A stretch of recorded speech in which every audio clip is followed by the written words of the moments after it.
Myrddin ap Dafydd ydw I a dwi'n rhedeg Gwasg Carreg Gwalch ers 1980.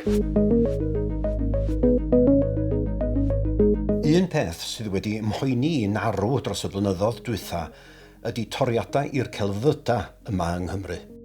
Dros y degawd dwytha, mae toriadau gan Lywodraeth Cymru ac awdurdodau lleol yn golygu bod y gwariant ar y celfyddydau yng Nghymru ymysg yr isaf y pen yn Ewrop i gyd. Mae 20% o'r cyllid ar gyfer creu llyfrau Cymraeg wedi diflannu yn ystod y cyfnod yna hefyd. Mae hyn yn fy mhoeni oherwydd mae'n taro pob agwedd ar ein diwylliant ni. Ac o safbwynt y Gymraeg, mae cael bywyd celfyddydol iach yn holl bwysig.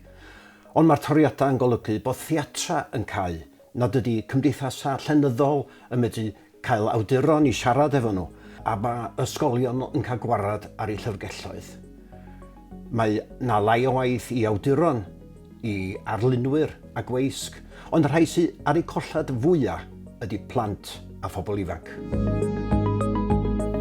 Yn anffodus, mae'r toriadau'n golygu bod gallu plant Cymru i ddarllen ac ysgrifennu yn diodda.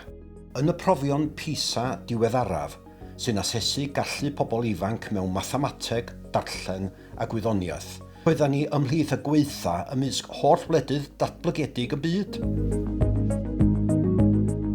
Roedd y lefel darllen plant Cymru yn y profion yn sylweddol is na lefel cyfartalog plant o wledydd eraill, ac wedi gweithygu rhwng 2018 a 2022.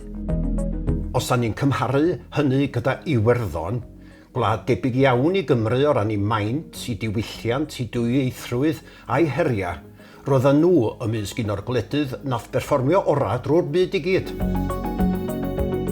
Sut mae datrys hyn felly? Oes, mae angen mwy o arian ar y celfyddydau mwyn cefnogi plant Cymru'n well, ond mae angen gweledigaeth hefyd.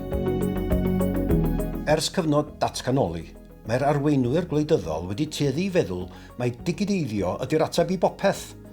Ond os ydym ni am weld llythrennedd go iawn a phlant Cymru'n cael y pleser o ddarllen eto, mae angen i hynny fynd law yn llaw a chyfleoedd i blant gael llyfrau i dwylo ac ysgrifennu ar bapur. Ac mae hynny'n dod drwy adfer yr arian i'r celfyddydau a gwerthfawrogi eto cymaint maen nhw'n ei gyfrannu i'n diwylliant ni.